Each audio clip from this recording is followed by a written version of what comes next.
कार्पण्यदोषोपगतस्वभावकवृक्षामितां धर्मसमूढचेतक यश्रेयस्या निश्चितं ब्रूहिजन्मे शिष्यस्तेऽहं शाधिमां तां प्रपन्नम् ഓം നമോ ഭഗവതേ വാസുദേവായ നമോ ഭഗവതേ വാസുദേവായ ഓം ശ്രീകൃഷ്ണായ പരബ്രഹ്മണേ നമ. എല്ലാവർക്കും നമസ്കാരം. ഇന്ന് ഗീതയിലെ 13-ാം അധ്യായം ക്ഷേത്രജ്ഞ വിഭാഗയോഗത്തിലെ 31-ാമത്തെ ശ്ലോകം തൊട്ട് ശ്രദ്ധിക്കുക. അനാദിത്വാൽ നിർഗുണത്വാൽ പരമാത്മായം അവ്യയം ശരീരസ്ഥോപി കൗന്ദേയ ന കരോതി ന ലിപ്യതേ. അല്ലയോ അർജുന, ആദിയില്ലാത്തവനാകയാലും ഗുണരഹിതനാകയാലും നാശമില്ലാത്ത ഈ പരമാത്മാവ് ശരീരത്തിൽ സ്ഥിതി ചെയ്യുന്നു എങ്കിലും ഒന്നും ചെയ്യുന്നില്ല, കർമ്മഫലത്തോട് ബന്ധിക്കുന്നുമില്ല. ആത്മാവ് അകർത്താവാകയാൽ കർമ്മഫലത്തോട് ബന്ധിക്കുന്നില്ല. അപ്പോൾ നമ്മൾ ന്യായമായിട്ടോ അന്യായമായിട്ടോ എന്ത് കർമ്മം ചെയ്താലും അതൊന്നും നമ്മുടെ ശരീരത്തിലിരിക്കുന്ന ജീവാത്മാവിനെ ബാധിക്കുന്നതല്ല. അതിനെ ഒട്ടൊരു തരത്തിലും ബന്ധിക്കാൻ സാധ്യമല്ല. ജീവനാണ് ഈ കർമ്മങ്ങൾക്ക് പ്രേരണ നൽകുന്നതില്ലെങ്കിൽ അനുഭവത്തിലേക്ക് എത്തിക്കുന്നത് എങ്കിലും നമ്മുടെ കർമ്മഫലത്തിൽ കർമ്മങ്ങളെ സൃഷ്ടിക്കുന്നുമില്ല, കർമ്മങ്ങളുടെ ഫലത്തെ അനുഭവിക്കുന്നുമില്ല. അപ്പൊ യഥാർത്ഥത്തിൽ ഈ കർമ്മങ്ങൾ സൃഷ്ടിക്കുന്നത് ആരാ? ഈശ്വരനാണോ? ഈ പ്രകൃതി ഗുണങ്ങളെ കൊണ്ട് നടക്കുന്ന കർമ്മങ്ങളൊക്കെ അത് അതേപടി നടക്കും. സർവപ്രകൃതി ജൈഗുണേ. നമ്മുടെ ശരീരത്തെ പറ്റി തന്നെ നമ്മൾ വിശകലനം ചെയ്താൽ ജനിച്ചാൽ മരണം വരെ അതിന് അനങ്ങാതിരിക്കാൻ സാധ്യമല്ല. ശരീരത്തിലെ എല്ലാ പ്രവർത്തനങ്ങളും കർമ്മം തന്നെയാണ്. അപ്പൊ ഈ കർമ്മം ആരാ സൃഷ്ടിക്കണേ? ഈശ്വരനാണോ? ഈശ്വരനല്ല. ഈശ്വരന്റെ തന്നെ മായാശക്തി കൊണ്ട് ഉണ്ടായിട്ടുള്ള മൂലപ്രകൃതിയാണ് കർമ്മങ്ങൾക്ക് സൃഷ്ടിക്ക് കാരണമായി ഭവിക്കുന്നത്. അതായത് അചഞ്ചലമായ ബ്രഹ്മം ചലനാത്മകമാകുന്നത് തൊട്ട് കർമ്മമാണ്. അപ്പൊ പ്രകൃതി ഗുണങ്ങളെ കൊണ്ട് നടക്കുന്ന കർമ്മങ്ങളൊക്കെ അതേപടി, അതിന് യാതൊരു ഫലേച്ഛയില്ല. അതിന്റെ കർമ്മഫലങ്ങളും ഒന്നും പ്രത്യേകമായിട്ട് ബാക്കി വയ്ക്കുന്ന പ്രാരാബ്ധത്തിലേക്ക് നീങ്ങുന്നതായ കർമ്മഫലങ്ങളും അതിനില്ല. അപ്പൊ പ്രകൃതി ഗുണങ്ങളെ കൊണ്ട് നടക്കുന്നതായ സത്വരജ തമോ ഗുണങ്ങളെ കൊണ്ട് നടക്കേണ്ടതായ പ്രകൃതിയിലെ സൂര്യചന്ദ്രാദി നക്ഷത്രങ്ങളും, അതായത് പ്രപഞ്ചം മുഴുവൻ തന്നെ ചലനാത്മകമാകുന്ന അവസ്ഥയിൽ നടക്കുന്ന കർമ്മങ്ങൾ, പ്രകൃത്യാ നടക്കുന്ന കർമ്മങ്ങളൊക്കെ അത് അതേപടി നടക്കും. അതിനും ആ കർമ്മത്തിന് പ്രേരണ ഇല്ലെങ്കിൽ ഒരു ഉൾപ്രേരണ, ഒരു ശക്തിയായിട്ട് നിലനിൽക്കുന്നത് ഈ ബ്രഹ്മമാണെങ്കിലും ആ കർമ്മം ചെയ്യുന്നതിലോ ഇല്ലെങ്കിൽ കർമ്മഫലത്തെ ബന്ധിക്കുന്നതിലോ ഒരു തരത്തിലും പരമാത്മാവിന് ബന്ധമില്ല. അപ്പൊ പ്രകൃത്യാ നമ്മുടെ ശരീരത്തിൽ നടക്കേണ്ട കാര്യങ്ങളൊക്കെ ജനിച്ചാൽ മരണം വരെ അതൊക്കെ അതേപടി നടക്കും. ഇത് പ്രകൃതിയുള്ള സ്വഭാവം. ഇതിന് പ്രത്യേകിച്ച് ഒരു ഫലമൊന്നും ഉണ്ടാകാൻ പോകുന്നില്ല. അതായത് ശരീരം നിലനിൽക്കുക എന്നുള്ളത് ആ ജന്മത്തിൽ തന്നെ ഉള്ളതാണ്. എത്ര കാലം വരെ നിലനിൽക്കുക, അതുവരെ അതിനെ നിലനിർത്തുന്നതിനായുള്ള ചലനാത്മകമായ ശരീരത്തിൽ നടക്കേണ്ടതായ പ്രക്രിയകളൊക്കെ സർവപ്രകൃതി ജൈഗുണ എന്ന് പറഞ്ഞു. നഹി കച്ചിക്ഷണമ വിജാതസൃഷ്ടിത്തെ കർമ്മ കാര്യദേഖ്യ വശക്കർമ്മ സർവപ്രകൃതി ജൈഗുണ. അപ്പൊ പ്രകൃതിയാ ഉള്ള ഈശ്വരന്റെ ഭാവത്തിൽ നിന്ന് തന്നെ ഉൽപ്പന്നമാകുന്ന ആ കർമ്മ വ്യവസ്ഥിതി നിജപ്പെടുത്തി വെച്ചിരിക്കുന്നതാണ്. ഇത് പ്രകൃതി ഗുണങ്ങളെ കൊണ്ട് നമ്മൾ ജനിക്കുന്നത് സാത്വിക ഗുണഭാവത്തില്, നമ്മൾ നിലനിൽക്കുന്നത് രജോ ഗുണഭാവത്തില്, നമ്മൾ നശിക്കുന്നത് അല്ലെങ്കിൽ ശരീരം നശിക്കുന്നത് തമോ ഗുണഭാവത്തിൽ. ഇതിൽ നിന്നുണ്ടാകുന്ന നശിക്കുകയോ സൃഷ്ടിക്കുകയോ വീണ്ടും ജനിക്കുകയോ ഒക്കെ ചെയ്താലും ഈ പരമാത്മാവിന് ഈ കർമ്മങ്ങളുമായിട്ടോ കർമ്മഫലവുമായിട്ടോ യാതൊരു ബന്ധവും. ഒരു ഇലക്ട്രിസിറ്റി ശക്തി നമ്മുടെ വീട്ടിൽ വന്നു, അത് ഉപയോഗിച്ചുകൊണ്ട് നമ്മൾ TV പ്രവർത്തിച്ചാലും മിക്സി പ്രവർത്തിച്ചാലും നമ്മൾ ഇച്ഛിക്കുന്നതൊക്കെ അത് പ്രവർത്തിപ്പിച്ചാലും അത് ആ കാരണം, അതായത് ആ ശക്തി കൊണ്ടാണ് ഇതൊക്കെ പ്രവർത്തിക്കുന്നത്. അല്ലെങ്കിൽ ആ കർമ്മത്തിൽ ഇലക്ട്രിസിറ്റിക്ക് യാതൊരു ബന്ധവുമില്ല. അതേപോലെ തന്നെ അതിൽ നിന്നുണ്ടാകുന്ന കർമ്മഫലങ്ങളുമായിട്ടും ഇതിന് യാതൊരു ബന്ധവുമില്ല എന്ന് പറഞ്ഞ പോലെ തന്നെയാണ് നമ്മുടെ ശരീരത്തിൽ പ്രവർത്തിക്കുന്ന ജീവൻ. നമ്മുടെ ശരീരത്തിന്റെ നിലനിൽപ്പിന് ആധാരമായിട്ടുള്ള പ്രവൃത്തികളൊക്കെ പ്രകൃതി ഗുണങ്ങളെ കൊണ്ട് അതേപടി നടക്കും. അത് ചെയ്യുന്ന പ്രകൃതി ഗുണങ്ങളെ കൊണ്ടാണ്. അപ്പൊ ഈ മായാശക്തിയാണ് കർമ്മത്തിന് അടിസ്ഥാനമായ കാരണം. അതുകൊണ്ടാണ് ഭഗവാൻ പറഞ്ഞ ഈ കർമ്മത്തിൽ നിന്ന് വിമുക്തി നേടണം എന്നുണ്ടെങ്കിൽ ഈ മായയെ ജയിക്കണം. പിന്നെ നമ്മൾ ഈ കർമ്മങ്ങൾ എങ്ങനെ പ്രത്യക്ഷത്തിൽ സൃഷ്ടിക്കപ്പെടുന്നത്? നമ്മൾ തന്നെയാണ് കർമ്മത്തെ സൃഷ്ടിക്കുന്നത്. ഒന്നുകിൽ പ്രകൃത്യാ നടക്കേണ്ട കാര്യങ്ങളൊക്കെ അതിൽ ഇന്റർഫെയർ ചെയ്യാൻ സാധിക്കും, പ്രത്യേകിച്ച് ഫലമൊന്നും ഉണ്ടാകാൻ പോകുന്നില്ല. സൃഷ്ടിക്കപ്പെടുന്നു, അത് നിലനിൽക്കുന്നു, ഇല്ലാതെയാകുന്നു, അവസ്ഥാത്രയം സംഭവിക്കുക എന്നുള്ളത് പ്രകൃതിയുടെ സ്വഭാവമാണ്. അത് നമ്മൾ എന്തെങ്കിലും അറിഞ്ഞുകൊണ്ട് ചെയ്താലും അറിയാതെ ചെയ്താലും ചെയ്തുകൊണ്ടിരിക്കുന്നത് അനുസരിച്ചുകൊണ്ട് അത് തന്നെ സംഭവിക്കേണ്ട സമയത്ത് സംഭവിക്കേണ്ടതുപോലെയൊക്കെ സംഭവിച്ച് സൃഷ്ടിക്കപ്പെടേണ്ടപ്പോൾ സൃഷ്ടിക്കപ്പെടും, നിലനിൽക്കേണ്ടത് നിലനിൽക്കും, അത് നശിക്കേണ്ട സമയത്ത് നശിക്കും. അതാണ് സംഭവാമി യുഗ യുഗ എന്ന് പറഞ്ഞാൽ തന്നെ. സംഭവിക്കേണ്ടത് സംഭവിക്കേണ്ട സമയത്ത് സംഭവിക്കേണ്ടതുപോലെ സംഭവിക്കും. അത് പ്രകൃതി ഗുണങ്ങളെ കൊണ്ട് തന്നെ സംഭവിക്കും. പിന്നെ നമ്മൾ സ്വയം സൃഷ്ടിക്കുന്ന കർമ്മങ്ങളാണ് ബന്ധനങ്ങളായി മാറുക. അതെങ്ങനെ? നമ്മുടെ പഞ്ചേന്ദ്രിയങ്ങളെ കൊണ്ട് മനസ്സുകൊണ്ട് നമ്മൾ ആഗ്രഹിക്കുന്ന കാര്യങ്ങൾ ഇല്ലേ, കാമയേക്ഷ ക്രോധയേക്ഷ രജോ ഗുണ സമുദ്ഭവ എന്നൊക്കെ കർമ്മയോഗത്തിൽ ഭഗവാൻ പറഞ്ഞല്ലോ. ഈ കർമ്മത്തിന് പ്രേരണ നൽകുന്നത് എന്താണ്? ഈ ഘോരമായ കർമ്മങ്ങളിലേക്ക് വലിച്ചിഴയ്ക്കുന്നത് ആരാന്നൊക്കെ അർജുനൻ ചോദിക്കുന്ന ചോദ്യത്തിന്റെ ഉത്തരമായിട്ട് പറയുന്നതാണ് കർമ്മത്തിന്റെ സൃഷ്ടിക്ക് കാരണം. കാമയേക്ഷ ക്രോധയേക്ഷ രജോ ഗുണ സമുദ്ഭവ. അതും പ്രകൃതി ഗുണങ്ങൾ തന്നെയാണ്. കാമവും ക്രോധവും രജോ ഗുണവുമാണ് കർമ്മത്തിന്റെ പ്രേരക ശക്തി. അതായത് നമ്മൾ ഇന്ദ്രിയങ്ങളെ കൊണ്ടോ എന്തെങ്കിലും കാണുകയോ കേൾക്കുകയോ ചെയ്ത് അത് വേണമെന്ന് തോന്നുന്ന അവസ്ഥ, അതാണ് കാമം. വേണമെന്ന് തോന്നുന്ന കാമാവസ്ഥ. ഇത് മൂന്നും സംഭവിക്കുന്നത് കാഴ്ചകളും പ്രകൃതിയായുള്ള ഗുണങ്ങളെ നമ്മുടെ ശരീരത്തിലുള്ള ശക്തി കൊണ്ട് നമ്മൾ കാണുന്നു. കേൾക്കുകയാണെങ്കിൽ തന്നെ ശരീരത്തിലുള്ള ശക്തി കൊണ്ട് തന്നെ കേൾക്കുന്നു. ഈ കേൾക്കലും കാണലും കർമ്മമാണ്. അത് പ്രകൃത്യാ സംഭവിക്കുന്നതാണ്. അത് കണ്ടിട്ട് പിന്നെ നമ്മളിൽ ഉണ്ടാകുന്ന മനോഭാവമാണ് പിന്നീടുള്ള കർമ്മത്തെ സൃഷ്ടിക്കപ്പെടുന്നത്. അപ്പം നമ്മൾ അതിനു വേണ്ടിയിട്ട് ശരീരം കൊണ്ട് പ്രവർത്തിക്കാൻ തുടങ്ങും, കർമ്മേന്ദ്രിയങ്ങളെ കൊണ്ട് പ്രവർത്തിക്കും. അതായത് എന്തെങ്കിലും കണ്ടിട്ടോ കേട്ടിട്ടോ അതിൽ നിന്ന് നമുക്ക് ആഗ്രഹം തോന്നുക. കാമയേക്ഷ ക്രോധയേക്ഷ രജോ ഗുണത്തിന്റെ പ്രഭാവം കൊണ്ടാണ് ആഗ്രഹങ്ങൾ ഉണ്ടാകുന്നത്. അത് തന്നെയാണ്, അതേ രജോ ഗുണം തന്നെയാണ് കർമ്മ കൗശലതയെ അല്ലെങ്കിൽ കർമ്മത്തിനുള്ള ഊർജത്തെ നൽകി നമ്മളെ കർമ്മേന്ദ്രിയങ്ങളെ പ്രവർത്തിക്കാൻ പ്രേരണ നൽകുന്നത് ഇതേ രജോ ഗുണം തന്നെ. അപ്പൊ അത് നടക്കാതെ വന്നാലോ ക്രോധമുണ്ടാകും. അപ്പൊ വികാര വിചാരങ്ങൾക്ക് അടിമയാകും. പിന്നെ ഒന്നൊന്നായിട്ട് കർമ്മങ്ങൾ നമ്മളിപ്പോ ലഘുവായിട്ട് ചിന്തിച്ചാൽ തന്നെ നമ്മൾ അടുത്ത നിമിഷം എന്ത് ചെയ്യണം എന്ന് മനസ്സിൽ തോന്നുന്ന കാര്യം ആണ് പിന്നെ കർമ്മേന്ദ്രിയങ്ങൾ കൊണ്ട് ചെയ്യാൻ പോകും. അത് നല്ലതോ ചീത്തയോ ആകാം. നമ്മുടെ ആഗ്രഹം സാധിക്കാൻ വേണ്ടിയിട്ട് നമ്മൾ എന്ത് ചെയ്യാൻ പുറപ്പെട്ടാൽ അതിൽ നിന്ന് ഇഷ്ടം ഫലങ്ങൾ ഉണ്ടായാൽ സന്തോഷം ഉണ്ടാകും, അനിഷ്ട ഫലങ്ങൾ ഉണ്ടായാൽ ദുഃഖമുണ്ടാകും. ഇല്ലെങ്കിൽ അനിഷ്ട ഫലങ്ങളെ ജയിക്കാൻ വേണ്ടിയിട്ട് ഇല്ലെങ്കിൽ ഇഷ്ടമാക്കി തീർക്കാൻ വേണ്ടിയിട്ട് ചില നിർബന്ധ ബുദ്ധിയാൽ ചിലതൊക്കെ ചെയ്യാൻ തുടങ്ങും. അത് പ്രേരകമായിട്ട് ചിലപ്പം വക്രബുദ്ധിയോ ഇല്ലെ പലതരത്തിലുള്ള സ്വഭാവം, നമ്മൾ ഇച്ഛിക്കുന്ന കാര്യം സാധിക്കാൻ വേണ്ടിയിട്ട് എന്ത് ചെയ്യുന്ന ഒരു സ്വഭാവം, അതിൽ നിന്ന് സാധിക്കാതെ വന്നാൽ ദേഷ്യം വരും, ക്രോധം വരും. അപ്പൊ കർമ്മത്തിന് പ്രേരണ ഉണ്ടാകും. ഇഷ്ടമുള്ളത് സാധിച്ചാലും ഫലേച്ഛയാണ്, ഇഷ്ടമില്ലാത്തത് സംഭവിച്ചാൽ അത് ആർജിക്കാൻ വേണ്ടിയിട്ട് എന്തും ചെയ്യുന്ന സ്വഭാവം, അതും കർമ്മത്തിന്റെ ചെയ്യലിലേക്ക് അല്ലെങ്കിൽ ഘോരമായ കർമ്മത്തിലേക്ക് നമ്മളെ വലിച്ചിഴയ്ക്കും. ഇനി ഇഷ്ടങ്ങൾ സാധിച്ചാലും ഫലം അനുഭവിക്കുന്നത് നമ്മൾ തന്നെ, ഇഷ്ടമില്ലാത്തത് ലഭിച്ചാൽ അതിന്റെ ദുഃഖമേറുന്നതും നമ്മൾ തന്നെ. അപ്പം പ്രത്യക്ഷമായിട്ടോ പരോക്ഷമായിട്ടോ പാപപുണ്യങ്ങളെ സൃഷ്ടിക്കുന്നത് അഥവാ കർമ്മത്തെ സൃഷ്ടിക്കുന്നത് നമ്മൾ തന്നെയാണ്, നമ്മുടെ സ്വഭാവമാണ്. അതിന് കാരണം പ്രകൃതി ഗുണങ്ങളാണ്. മൂലപ്രകൃതിയാകുന്ന സത്വരജ തമോ ഗുണങ്ങളെ കൊണ്ടാണ് കർമ്മത്തെ സൃഷ്ടിക്കുന്നത്. അത് കർമ്മത്തിന്റെ പ്രേരണ സാത്വികതയിലുമുണ്ട്, രജോ ഗുണത്തിലുമുണ്ട്, തമോ ഗുണത്തിലുമുണ്ട്. അപ്പൊ പ്രകൃതി ഗുണങ്ങളെ കൊണ്ടാണ്, ഈ മായയിൽപ്പെട്ടിട്ടാണ് നമ്മൾ കർമ്മത്തിന് പ്രേരണ നൽകുന്നതും ആ കർമ്മങ്ങളെ ചെയ്ത് കഴിയുമ്പോൾ അതിൽ നിന്നുണ്ടാകുന്ന ഫലങ്ങളുമായിട്ട് ബന്ധിക്കപ്പെടുന്നതും ഈ കർമ്മങ്ങളാണ് എന്നർത്ഥം. അപ്പൊ കർമ്മത്തെ സൃഷ്ടിക്കുന്നത് ആരാ? നമ്മുടെ സ്വഭാവം, നമ്മുടെ ആഗ്രഹങ്ങൾ. അപ്പൊ നമ്മുടെ സ്വഭാവം കൊണ്ട് സൃഷ്ടിക്കപ്പെടുന്ന കർമ്മങ്ങൾ നമ്മൾ ചെയ്ത് അതിന്റെ ഫലം നല്ലതോ ചീത്തയോ ആകുന്നതനുസരിച്ച് പാപപുണ്യങ്ങൾ അനുസരിച്ചുകൊണ്ട് അത് കർമ്മങ്ങളുമായിട്ട് ബന്ധിക്കപ്പെടുകയും അത് സഞ്ചിതമാകുകയും ആഗമാകുകയും പ്രാരാബ്ധമായിട്ട് ഭവിക്കുകയും ആ പ്രാരാബ്ധ കർമ്മങ്ങൾ പൂർത്തിയാകാതെ വരുമ്പോൾ വീണ്ടും അത് പൂർത്തിയാക്കാൻ വേണ്ടിയിട്ട് ആഗ്രഹങ്ങളെ വെച്ചുകൊണ്ട് മരിച്ചാൽ വീണ്ടും ശരീരപ്രാപ്തിക്ക് അല്ലെങ്കിൽ ആ ആഗ്രഹങ്ങൾ സാധിപ്പിക്കുന്നതിന് ഉതകുന്ന വിധത്തിലുള്ള ശരീരപ്രാപ്തിയോട് വീണ്ടും ജനിക്കാനും ഇടവരും.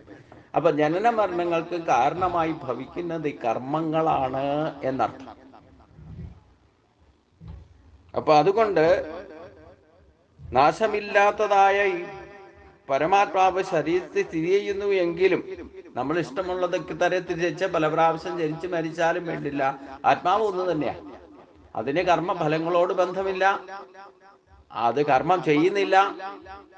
നിർഗുണ പരബ്രഹ്മമായിട്ട് നമ്മളെ ശരീരത്തിൽ വർത്തിക്കുന്നതെങ്കിൽ നമ്മൾ ചെയ്യുന്ന കർമ്മങ്ങളോ കർമ്മഫലങ്ങളുമായിട്ടോ വീണ്ടും വീണ്ടും ജനിക്കാനോ, അപ്പൊ ശരീരപ്രാപ്തി അനുസരിച്ചുകൊണ്ട് അത് ആ ശരീരത്തിൽ നിന്ന് ശരീരത്തിലേക്ക് പ്രയാണം നടത്തിയാലും എത്രയെത്ര ജന്മങ്ങൾ എടുത്താലും എത്രയെത്ര ഏതേത് ശരീരങ്ങൾ എടുത്താലും അതിന് കർമ്മവുമായിട്ടോ കർമ്മഫലങ്ങളുമായിട്ടോ യാതൊരു ബന്ധവുമില്ല, സാക്ഷിഭാവത്തിൽ വർത്തിക്കും എന്നതാണ് ഇവിടെ വെളിപ്പെടുത്തിയിരിക്കുന്നത് എന്നർത്ഥം. അതുകൊണ്ട് യഥാ സർവഗതം സൗഷ്മ്യാത് ആകാശം നോപലിപ്യതേ സർവത്ര അവസ്ഥിതോ ദേഹേ തഥാത്മാ നോപലിപ്യതേ. സർവത്ര വ്യാപിച്ചിരിക്കുന്ന ആകാശം സൂക്ഷ്മഭാവം ഹേതുവായിക്കൊണ്ട് എപ്രകാരം മലിനമാക്കപ്പെടുന്നില്ലയോ അപ്രകാരം തന്നെ സകല ദേഹങ്ങളിലും സ്ഥിതി ചെയ്യുന്നുവെങ്കിലും ആത്മാവ് ഒന്നിനാലും മലിനമാക്കപ്പെടുന്നില്ല. സംബന്ധങ്ങളായ ഗുണങ്ങളോ ദോഷങ്ങളോ ആത്മാവിനെ സ്പർശിക്കുന്നില്ല എന്ന് സാരം. അപ്പം ഈ ശരീരം നശിക്കുന്നതാണ്. ശരീരത്തിലിരിക്കുന്ന ജീവാത്മാവിന് കർമ്മങ്ങളോ കർമ്മഫലങ്ങളുമായിട്ട് ബന്ധമില്ല. എന്നാൽ ആത്മാവ് തന്നെ സർവലോകം ആയിട്ട് സർവത്ര വ്യാപിച്ചിരിക്കുന്ന ആകാശം സൂക്ഷ്മഭാവം കൈക്കൊണ്ടുകൊണ്ട് ഈ ലോകത്തിൽ മുഴുവൻ വ്യാപിച്ചിരിക്കുന്നത് പോലെ എപ്രകാരം ആ ആകാശത്തെ ഒരു കാരണവശാലും എന്തൊക്കെ തരത്തിൽ നമ്മൾ മലിനപ്പെടുത്താൻ ശ്രമിച്ചാലും അത് ഒരിക്കലും മലിനപ്പെടാതെ ശുദ്ധമായിട്ട് തന്നെ നിൽക്കുന്നത് പോലെ നമ്മൾ അത് മലിനമാക്കുന്നു എന്നൊക്കെ തോന്നുന്നേ ഉള്ളൂ, ആകാശത്തെ ഒരിക്കലും മലിനമാക്കാൻ സാധ്യമല്ല. അപ്രകാരം തന്നെ സകല ദേഹങ്ങളിലും അതേപോലെ ആകാശം എല്ലായിടത്തും മലിനമാക്കപ്പെടാതെ സൂക്ഷ്മഭാവത്തിൽ വർത്തിക്കുന്നത് പോലെ നമ്മുടെയൊക്കെ ശരീരത്തിൽ വർത്തിക്കുന്ന പരമാത്മാഭാവം സൂക്ഷ്മമായിട്ട് എല്ലായിടത്തും എല്ലാ ശരീരങ്ങളും വ്യാപരിച്ചു നിൽക്കുന്നു. അതുകൊണ്ട് ആകാശത്തിനെ നശിപ്പിക്കാൻ ആർക്കെങ്കിലും സാധിക്കുമോ? ഒരു കാരണവശാലും ആകാശത്തെ നശിപ്പിക്കാൻ സാധ്യമല്ല, അതുപോലെ ആത്മാവിനെയും നശിപ്പിക്കാൻ സാധ്യമല്ല. അതിനാൽ അവൻ പരഗതിയെ മോക്ഷത്തെ പ്രാപിക്കാനും ഇടവരും എന്നർത്ഥം. അതുകൊണ്ട് യഥാ സർവഗതം സൗഷ്മ്യാത് ആകാശം നോ ബലിപ്യതേ സർവത്ര അവസ്ഥിതോ ദേഹേ തഥാത്മാനോ ബലിപ്യതേ. സർവത്ര വ്യാപിച്ചിരിക്കുന്ന ആകാശ സൂക്ഷ്മഭാവം ഹേതുവായിക്കൊണ്ട് എപ്രകാരം മലിനമാക്കപ്പെടുന്നില്ലയോ, ഒരു തരത്തിലും അതിനെ പുണ്യപാപങ്ങളെ കൊണ്ടോ ഏതെങ്കിലും തരത്തിൽ അതിന്റെ ശുദ്ധാവസ്ഥയെ ഇല്ലാതെയാക്കാൻ ഈ കർമ്മങ്ങളെ കൊണ്ടോ കർമ്മഫലങ്ങളെ കൊണ്ടോ ഒരിക്കലും സാധ്യമല്ല. അപ്രകാരം സകല ദേഹങ്ങളിൽ സ്ഥിതി ചെയ്യുന്നുവെങ്കിലും ആത്മാവ് ഒന്നിനാലും മലിനമാക്കപ്പെടുന്നില്ല. അപ്പൊ നമ്മുടെയൊക്കെ ശരീരത്തിലിരിക്കുന്ന ആത്മാവിനെ പുണ്യപാപങ്ങളെ കൊണ്ട് ഒരിക്കലും മലിനമാക്കാനോ മൂന്ന് തരത്തിലുള്ള കർമ്മങ്ങളെ കൊണ്ട് ബന്ധിക്കാനോ ദുഃഖങ്ങളെ കൊണ്ടോ ഇല്ലെങ്കിൽ ഒരു തരത്തിലും അതിനെ ബന്ധിച്ചു നിർത്താൻ സാധ്യമല്ല. അത് പരമശുദ്ധമാണ്, ശുദ്ധമായിട്ട് തന്നെ നിലനിൽക്കും. പക്ഷെ സാക്ഷിഭാവത്തിൽ വർത്തിച്ചുകൊണ്ട് നമ്മുടെ കർമ്മത്തിന്റെ അനുഭവത്തിന് അല്ലെങ്കിൽ കർമ്മഫലങ്ങൾക്ക് പ്രേരണയായിട്ട് നിൽക്കുമെങ്കിലും അതിൽ നിന്നുണ്ടാകുന്ന കർമ്മങ്ങളെ കൊണ്ടോ ഇല്ലെങ്കിൽ കർമ്മഫലങ്ങളെ കൊണ്ടോ അതിനൊരു ബന്ധനവും മാലിന്യവും സംഭവിക്കുന്നതല്ല എന്നർത്ഥം. അപ്പൊ ശരീര സംബന്ധമായ ഗുണങ്ങളോ ദോഷങ്ങളോ ആത്മാവിനെ ഒരിക്കലും സ്പർശിക്കുന്നതല്ല എന്ന് സാരം. അപ്പൊ നമ്മുടെ ശരീരത്തിലൂടെ തന്നെ ഈ സത്യത്തെ നമ്മൾ അറിയണം. നമ്മുടെ ശരീരത്തിലിരിക്കുന്ന ജീവാത്മാവ് പരമശുദ്ധമാണ്, അത് പരമാത്മാവിന്റെ അംശമാണ്. അത് ഏതൊക്കെ തരത്തിലുള്ള കർമ്മങ്ങളെ കൊണ്ടോ അതിനെ പാപപുണ്യങ്ങളെ കൊണ്ടോ ഒരിക്കലും അശുദ്ധമാക്കാൻ മലിനപ്പെടുത്താൻ സാധ്യമല്ല. നമ്മൾ ചെയ്യുന്ന കർമ്മങ്ങൾ നമ്മുടെ ശരീരപ്രാപ്തിക്ക് കാരണമായി ഭവിക്കുന്നത് അതിലെ കർമ്മങ്ങളും കർമ്മഫലങ്ങളും. അത് സഞ്ചിതമായിട്ടോ ആഗമമായിട്ടോ പ്രാരാബ്ധമായിട്ടോ നമ്മൾ ഉണ്ടാക്കി ചെയ്യുന്ന കർമ്മങ്ങളുടെ ഫലമാണ് നമ്മൾ അനുഭവിക്കുക. അപ്പൊ കർമ്മത്തിന്റെ സൃഷ്ടിക്ക് കാരണാരാ? ഈശ്വരനല്ല. ഈശ്വരന്റെ അപരാസ്വരൂപമായിരിക്കുന്ന മായാശക്തിയാണ് അതിന് നമുക്ക് കർമ്മകുശലത അല്ലെങ്കിൽ അതിനുള്ള പ്രേരണ നൽകുന്നതെങ്കിലും പരമാത്മാവിനെ കർമ്മങ്ങളുമായിട്ട് നമ്മൾ നല്ലത് ചീത്തയോ ന്യായമോ അന്യായമോ ആയിട്ട് എന്ത് ചിന്തിച്ചാലും പറഞ്ഞാലും പ്രവർത്തിച്ചാലും അതൊന്നും ആത്മാവിനെ ബാധിക്കില്ല. അത് ശുദ്ധമാണ്, പരമശുദ്ധമായിട്ട് തന്നെ നിൽക്കുക. അതുകൊണ്ടാണ് ആ ആത്മാവിനെയാണ് പരമശുദ്ധം, പരമാത്മാവ് എന്ന് പറയുന്നത്. അപ്പൊ ആ ശുദ്ധതയെ മനസ്സിലാക്കിക്കൊണ്ട് നമ്മളും ശുദ്ധമായിട്ട് ഉള്ള ചിന്തയും വാക്കും പ്രവൃത്തിയും ഉണ്ടായാൽ കർമ്മബന്ധനമില്ല. ഫലേച്ഛ ഇല്ലാതെയാണ് നമ്മുടെ ശരീരത്തിൽ ജീവൻ നിന്നുകൊണ്ട് ഈ കർമ്മത്തിന് പ്രേരണ നൽകുന്നത്. അപ്പം നമ്മളും താതാത്മ്യത്തോടുകൂടി ശരീരം ഉപയോഗിച്ചുകൊണ്ട് ഫലേച്ഛ ഇല്ലാതെ ഞാനെന്ന് ഭാവമില്ലാതെ കർമ്മങ്ങൾ അനുഷ്ഠിച്ചാൽ ആ കർമ്മങ്ങൾ ബന്ധകാരണം. ഈ ബന്ധങ്ങളെ ബന്ധകാരണങ്ങളായിട്ട് മാറുന്നതാണ് വീണ്ടും ശരീരപ്രാപ്തിക്ക് കാരണമായി. പ്രത്യക്ഷമായിട്ട് പുണ്യമോ പാപമോ ഉണ്ടായാൽ അത് യഥാർത്ഥത്തിൽ ആത്മാവിനെ കവചം ചെയ്യപ്പെടുന്ന മാലിന്യങ്ങളാണ്. അതിനെ ഒരിക്കലും ശുദ്ധമായിരിക്കുന്ന ആത്മാവിനെ മലിനപ്പെടുത്താൻ ആർക്കും സാധ്യമല്ലെങ്കിലും അത് മായയാകുന്ന കവചത്താൽ ബന്ധിക്കപ്പെടും. അത് നമ്മുടെ കർമ്മങ്ങളെ കൊണ്ടാണ് ബന്ധിക്കപ്പെടുന്നത്. അപ്പൊ കർമ്മശുദ്ധമാക്കിയാൽ ആത്മാവ് ശുദ്ധമായിട്ട് നിൽക്കും. കർമ്മശുദ്ധമാക്കണമെങ്കിൽ നിഷ്കാമകർമ്മം ചെയ്യണം, പുണ്യപാപങ്ങൾ ഉണ്ടാകാൻ പാടില്ല. അതിന് ഏറ്റവും എളുപ്പമാർഗം എന്താ? ഫല ഇച്ഛയില്ലാതെ കർമ്മം ചെയ്യും. പിന്നെ എന്ത് കിട്ടിയാലും എൻ്റെ എന്ന് പറഞ്ഞ് എടുത്തു വെക്കാതിരിക്കും. അതൊക്കെയാണ് കർമ്മബന്ധനങ്ങൾ. നല്ലതോ ചീത്തയോ സുഖം ദുഃഖം ഒക്കെ ഉണ്ടായാലും അതൊക്കെ എൻ്റെ എന്ന് പറഞ്ഞുകൊണ്ട് എൻ്റെ ദുഃഖം എൻ്റെ സുഖം എന്നും പറഞ്ഞുകൊണ്ട് ഇരിക്കുന്നതും ഞാനെന്ന ബോധവും എൻ്റെ ഞാൻ രണ്ടായിട്ട് കാണുന്ന ആ ഭാവം മാറണം. എങ്കിൽ മാത്രമേ ശരീരം കൊണ്ട് ശരീര സംബന്ധങ്ങളായ ഗുണങ്ങളോ ദോഷങ്ങളോ ആത്മാവിനെ സ്പർശിക്കില്ല. അത് നമ്മളെ തന്നെ ശരീരത്തിനുമായിട്ടുണ്ടാക്കുന്ന ശരീരം കൊണ്ടുണ്ടാക്കുന്ന കർമ്മബന്ധങ്ങളോ സുഖമോ ദുഃഖമോ ഒക്കെ അനുഭവിക്കുന്നതും ശരീരം തന്നെ. അത് ബാക്കി വെച്ചാൽ സുഖമോ ദുഃഖമോ അനുഭവിക്കാൻ ബാക്കി വെച്ചാൽ അതുണ്ടാകുന്നത് എങ്ങനെയാ? കർമ്മത്തിൽ നിന്ന്. അപ്പൊ അത് ബാക്കി വെച്ചാൽ അത് അനുഭവിക്കാൻ വേണ്ടിയിട്ട് ഉള്ള ശരീരം എടുത്തുകൊണ്ട് വീണ്ടും വരേണ്ടി വരും. അതാണ് സത്യം. അപ്പൊ കർമ്മശുദ്ധി വരുത്തുക എന്നുള്ളതാണ് വേദവൈദിക കർമ്മങ്ങളെ കൊണ്ട് ഉദ്ദേശിക്കുന്നത്. അപ്പൊ സ്വാത്വിക കർമ്മം ചെയ്യാന്ന് പറഞ്ഞാൽ ഈ സ്വാത്വിക കർമ്മങ്ങൾ ഭക്തിമാർഗത്തിൽ ചരിക്കുമ്പോഴെങ്കിലും ഫലേച്ഛയില്ലാതെ കർമ്മം ചെയ്യണം എന്ന് ഞാൻ എപ്പോഴും ഉറക്കെ പറയുന്നതിൻ്റെ ഉദ്ദേശം കർമ്മശുദ്ധി വരുത്താണ്. കർമ്മശുദ്ധി വന്നാൽ മാത്രമേ നമുക്ക് വീണ്ടും ജനിക്കാതിരിക്കാൻ സാധിക്കൂ. അല്ലാതെ വെറുതെ ആഗ്രഹിച്ചിട്ട് കാര്യമൊന്നും. കർമ്മത്തിൽ ശുദ്ധി വരണം. അതായത് ഫലേച്ഛയില്ലാതെ കർമ്മം ചെയ്യണം. ഇനി ഫലേച്ഛയില്ലാതെ കർമ്മം ചെയ്താലും പലതരത്തിലുള്ള ഫലങ്ങൾ വന്നു ഭവിക്കും. കാരണം പ്രകൃതിയുടെ ഗുണങ്ങളാണ്. പ്രകൃത്യാ തന്നെ സംഭവിക്കും. നല്ലത് ചെയ്താൽ നല്ലതും ചീത്ത ചെയ്താൽ ചീത്തയും അനുഭവം ഉണ്ടാകും. അപ്പൊ ആ കർമ്മഫലങ്ങൾ എന്ത് കിട്ടിയാലും എൻ്റെ എന്ന് പറഞ്ഞ് എടുത്തു വെക്കരുത്. അമൃതം സ്വന്തമായിട്ട് ശരീരം നിലനിൽക്കുന്നിടത്തോളം കാലം ശരീരത്തെ യഥാവധി നിലനിർത്തുന്നതിനായിട്ടുള്ളത് മാത്രം സ്വീകരിക്കും. അതാണ് പഞ്ചമഹായജ്ഞങ്ങൾ അനുസരിച്ച് ജീവിക്കാൻ പറഞ്ഞത്. കർമ്മബന്ധനം ഓട്ടോമാറ്റിക്കായിട്ട് നമുക്ക് ശരീരപ്രാപ്തി കൊണ്ട് നമ്മളൊക്കെ എന്തെങ്കിലുമൊക്കെ കർമ്മം ചെയ്യും. ചെയ്യാതിരിക്കാൻ ആർക്കും സാധ്യമല്ല. അത് ചെയ്താൽ ഫലേച്ഛ ഇല്ലാതെ ചെയ്യുക, ഞാനെന്ന അഹങ്കാരത്തോടു കൂടി ചെയ്യാതിരിക്കുക. അങ്ങനെ ചെയ്താലും പ്രകൃത്യാ ചില ഫലങ്ങളൊക്കെ ഇഷ്ടഭോഗങ്ങളെ കാമധേനുവിനെ പോലെ ഭഗവാൻ ഈ പ്രകൃതിയുടെ സ്വഭാവം കൊണ്ട് തന്നെ നമുക്ക് നൽകും പറഞ്ഞിട്ടുണ്ട്. അത് കാരണം പ്രകൃതി മൂലപ്രകൃതിയെ തന്നെ നല്ലത് ചെയ്താൽ നല്ലതും ചീത്ത ചെയ്താൽ ചീത്തയും കൊടുക്കുക എന്നുള്ള പ്രകൃതിയുടെ സ്വഭാവത്തിൽ യമനിയമങ്ങളിലുള്ള കാര്യമാണ്. അത് ഈശ്വരൻ പ്രകൃതിയുടെ ചലനത്തിന് നിജപ്പെടുത്തി വെച്ചിരിക്കുന്ന കാര്യമാണ്. അപ്പം നമ്മൾ നന്മ ഫലേച്ഛ ഇല്ലാതെ കർമ്മം ചെയ്താലും എന്തെങ്കിലുമൊക്കെ വരും. വന്നാൽ അതിനെ ഉപയോഗിക്കേണ്ട വിധവും ശാസ്ത്രങ്ങളിൽ ഋഷിമാർ പറഞ്ഞിട്ടുണ്ട്. കർമ്മബന്ധനം ഇല്ലാതിരിക്കണമെന്നുണ്ടെങ്കിൽ സർവധർമാൻ പരിത്യജ മാമികം ശരണം വൃജ. എന്തൊക്കെ കിട്ടിയാലും വേണ്ടില്ല, അതെല്ലാം പരിത്യജിച്ചിട്ട് ഭഗവാനെ തന്നെ ശരണം പ്രാപിക്കുക, അനന്യമായിട്ട് ശരണം പ്രാപിക്കണം. അങ്ങനെ വന്നാൽ മാത്രമേ അഹംത്വാ സർവപാപേഭ്യോ കർമ്മബന്ധനങ്ങളിൽ നിന്ന് ഭഗവാൻ മുക്തമാക്കുന്ന പറഞ്ഞത്. അഹംത്വാ സർവപാപേഭ്യോ, അത് നന്മയും തിന്മയും എല്ലാം വരും. അപ്പൊ അതുകൊണ്ട് ഈ പുണ്യകർമ്മങ്ങൾ ചെയ്യാൻ പുറപ്പെട്ടാലും പുണ്യകർമ്മങ്ങൾ മാത്രം എന്ന് ചെയ്യുള്ളൂ എന്ന് വിചാരിച്ചുകൊണ്ട് ചെയ്യാൻ പുറപ്പെട്ടാലും അതിനും ദോഷഫലങ്ങൾ ഉണ്ടാകും. ഞാൻ പറഞ്ഞല്ലോ, ക്ഷേത്ര ദർശനത്തിന് പോകുമ്പോൾ തന്നെ പുണ്യകർമ്മത്തിന് വേണ്ടിയിട്ടാണ് നമ്മൾ ക്ഷേത്ര ദർശനത്തിന് പോകുന്നത്. പക്ഷെ പ്രതിഷ്ഠ വയ്ക്കാൻ തീരുമാനിച്ചാൽ ക്ഷേത്രത്തിനകത്ത് പ്രവേശിച്ചാൽ തന്നെ കാലുകൊണ്ട് നടക്കുന്ന സ്ഥലത്തെല്ലാം ചെറു പ്രാണികളുണ്ട്. അതിനെയൊക്കെ കൊന്നൊടുക്കും. അതിയാതെ പാപദോഷം വരും അല്ലേ?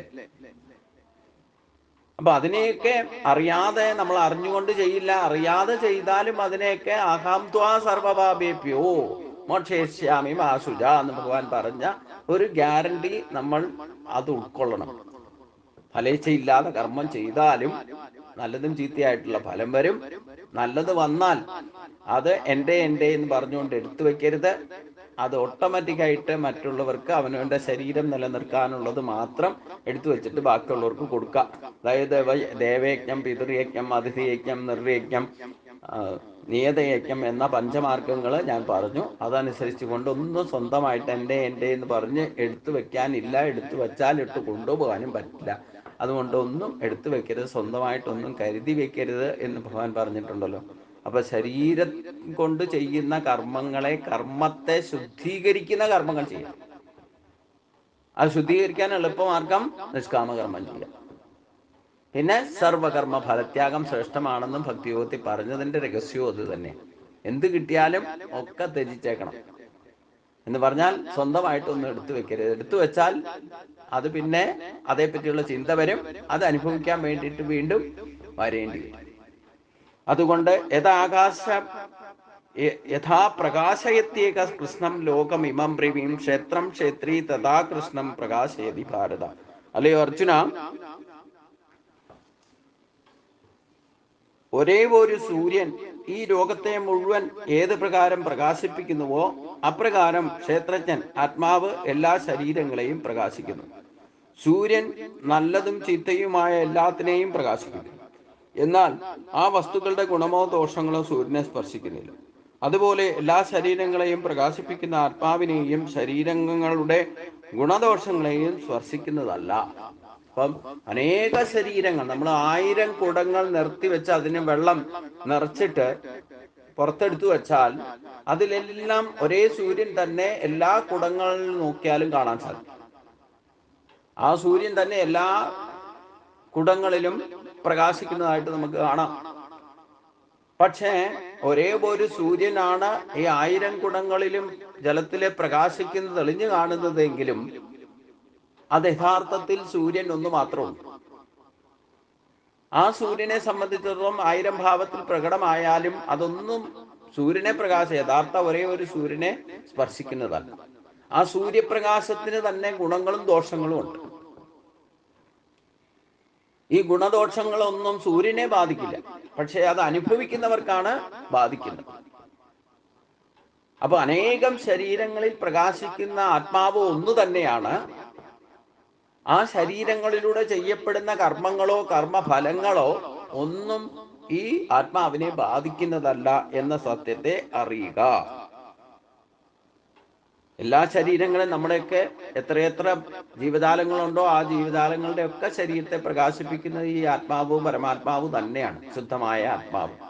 അതാത് ശരീരങ്ങളിലെ അതനുസരിച്ചുള്ള കർമ്മത്തിന്റെ ഗതി അനുസരിച്ച് ചെയ്യുന്ന കർമ്മങ്ങളെ എന്തൊക്കെ ചെയ്താലും അതിന്റെ ഫലമുണ്ടായാലും അതൊന്നും അനുഭവിക്കുന്നതും അതിന്റെ ഫലത്തെ ബാക്കി വയ്ക്കുന്നതും അത് വീണ്ടും അനുഭവിക്കാൻ വേണ്ടിയിട്ട് വരുന്നതും ഒക്കെ ശരീരമാണ് എന്നർത്ഥം. അതുകൊണ്ട് ആത്മാവ് എല്ലാ ശരീരങ്ങളെയും പ്രകാശിപ്പിക്കുന്നു. സൂര്യൻ ലോകത്തെ മുഴുവൻ പ്രകാശിപ്പിക്കുന്നത് പോലെ എല്ലാ ശരീരങ്ങളെയും ക്ഷേത്രജ്ഞനാകുന്ന ആത്മാവാണ് പ്രകാശിപ്പിക്കുന്നത്. അതുകൊണ്ട് ആത്യന്തികമായിട്ട് ക്ഷേത്രജ്ഞയോരേവം മന്ദരം ജ്ഞാന ചക്ഷുഷ ഭൂതപ്രകൃതിമോക്ഷം ച ഏ വിധുര്യാന്തി ദേപരം. ഹേ അർജുന, ഇപ്രകാരം ക്ഷേത്രവും ക്ഷേത്രജ്ഞനും തമ്മിലുള്ള ഭേദത്തെയും ഭൂതങ്ങൾക്ക് അഥവാ ജീവരാശികൾക്ക് പ്രകൃതി ബന്ധത്തിൽ നിന്നുള്ള മോക്ഷത്തെയും ജ്ഞാനമാകുന്ന കണ്ണുകൊണ്ട് ആരറിയുന്നുവോ അവൻ പരമപദം പ്രാപിക്കുന്നു. ക്ഷേത്രത്തെയും ക്ഷേത്രജ്ഞനെയും സംബന്ധിച്ച ഈ വിചാരം ആത്മാവിനെയും അനാത്മാവിനെയും വേർതിരിച്ചറിയുന്നതിനാണ്.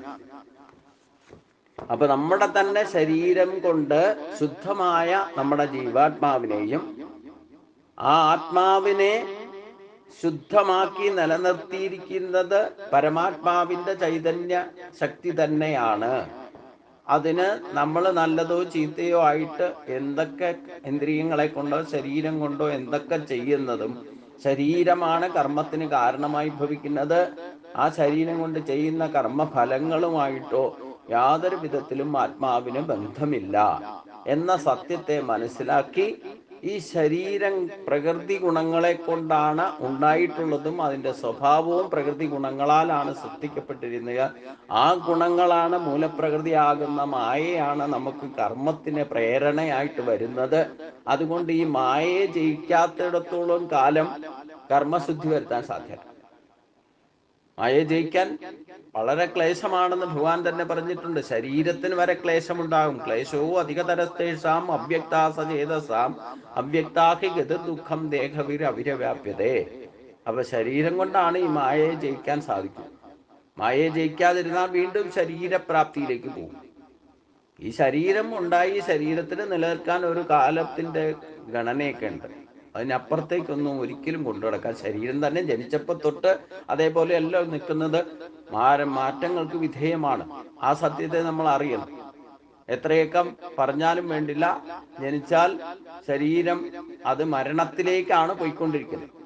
അപ്പൊ ഇതിനിടയ്ക്ക് നമ്മൾ ചെയ്യുന്ന കർമ്മങ്ങള് ബന്ധനത്തിൽപ്പെടുന്ന വിധത്തിൽ പ്രാരാബ്ധമായിട്ട് ചെയ്താൽ, കർമ്മശുദ്ധി വരുത്താതിരുന്നാൽ, കണ്ടതിൻ്റെയും കേട്ടതിൻ്റെയും പിന്നാലെ ഈ ശരീരം കൊണ്ട് പരക്കം പാഞ്ഞ് തോന്നുന്ന പോലെ ജീവിച്ചാൽ പിന്നെ അതനുസരിച്ചുള്ള വീണ്ടും ശരീരപ്രാപ്തിയിലേക്ക് പോകും എന്ന് ഉറപ്പാണ്. കാരണം ഈ ശരീരം കൊണ്ട് ഈ ജന്മത്തിൽ നമ്മൾ ആഗ്രഹിക്കുന്ന കാര്യങ്ങളൊന്നും പൂർത്തീകരിച്ചിട്ട് മുഴുവൻ ചെയ്തിട്ട് പോകാമെന്ന് വിചാരിക്കാൻ പറ്റില്ല.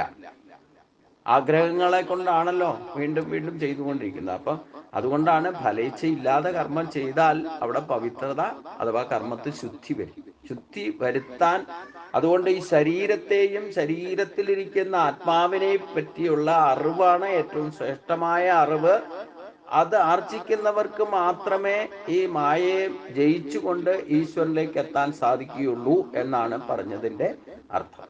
അപ്പോൾ നമുക്ക് കിട്ടിയിരിക്കുന്ന ഈ പ്രത്യക്ഷമായിട്ട് വ്യക്തിപരമായിട്ട് നമുക്ക് ഓരോരുത്തർക്കും കിട്ടിയിരിക്കുന്ന ദിവ്യമായ മനുഷ്യ ജന്മത്തിന് ആധാരമായിരിക്കുന്ന ഈ ശരീരം അതാദ്യം ക്ഷതം കൂടാതെ കാത്തു സംരക്ഷിക്കുകയും ശരീരത്തിലുള്ള എല്ലാ ഘടകങ്ങളും നശിക്കുന്നതാണെന്നും ആ മഹത്തത്വമാകുന്ന ആത്മശക്തി മാത്രമാണ് സനാതനമായിട്ട് നിലനിൽക്കുന്നത്, അതിൻ്റെ ശക്തി എന്തൊക്കെയാണെന്നും അതിൻ്റെ പ്രഭാവം എന്തൊക്കെയാണെന്നും തിരിച്ചറിയുകയും ശരീരം പ്രകൃതിയിൽ നിന്നുണ്ടായി പ്രകൃതിയുടെ സ്വഭാവത്താൽ ബന്ധിക്കപ്പെട്ടിരിക്കുന്നു, അത് മായാബന്ധമാണ്.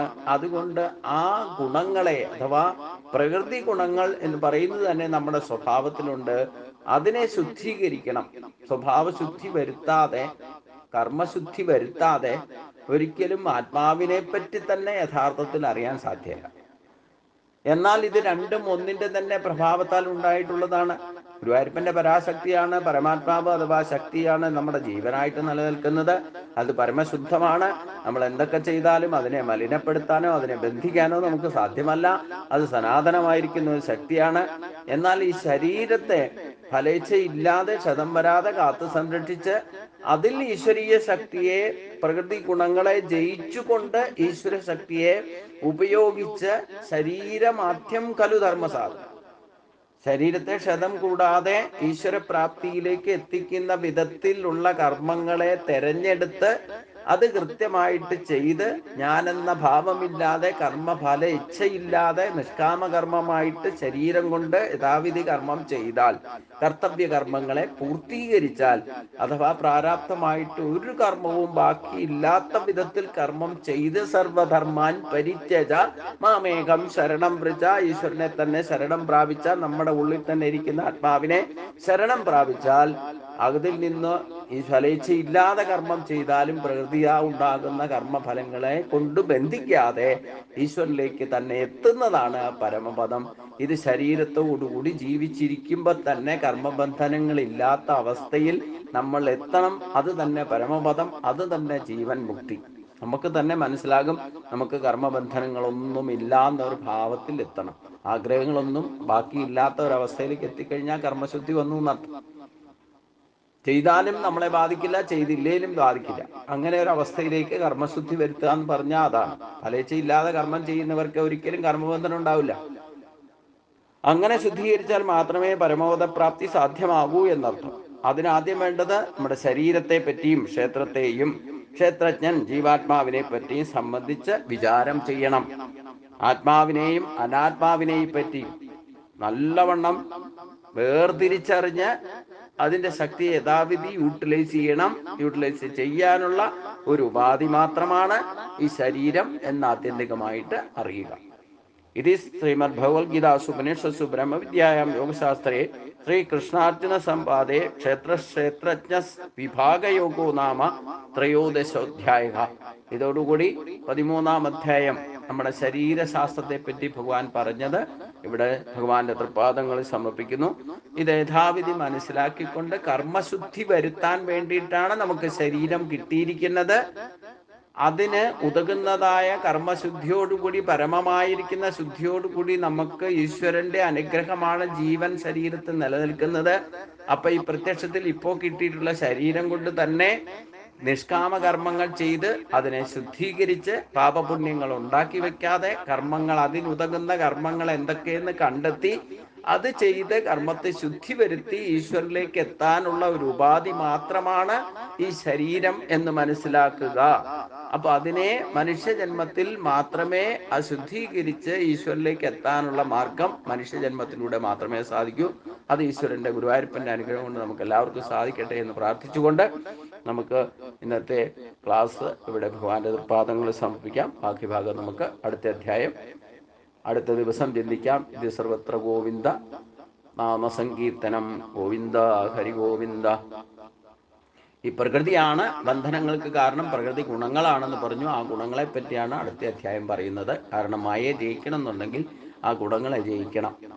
ആ ഗുണാതീത ഭാവത്തിലേക്ക് എത്തിയാലേ ശരീരം കൊണ്ട് തന്നെ ഈശ്വരനിലേക്ക് എത്താനുള്ള മാർഗം എന്തെന്ന് ഇനിയുള്ള അധ്യായത്തിൽ ഒന്നുകൂടെ സ്പഷ്ടമാക്കി തരുന്നുണ്ട്. അത് നമുക്ക് അടുത്ത ദിവസങ്ങളിൽ ചിന്തിക്കാം. ഓം സ്വസ്തി പ്രജാഭ്യാം പരിപാലയന്താം ന്യായേന മാർഗേണ മഹിം മഹീഷാ ഗോ ബ്രാഹ്മണേഭ്യः ശുഭമസ്തു നിത്യം. ലോകാ സമസ്താ സുഖിനോ ഭവന്തു.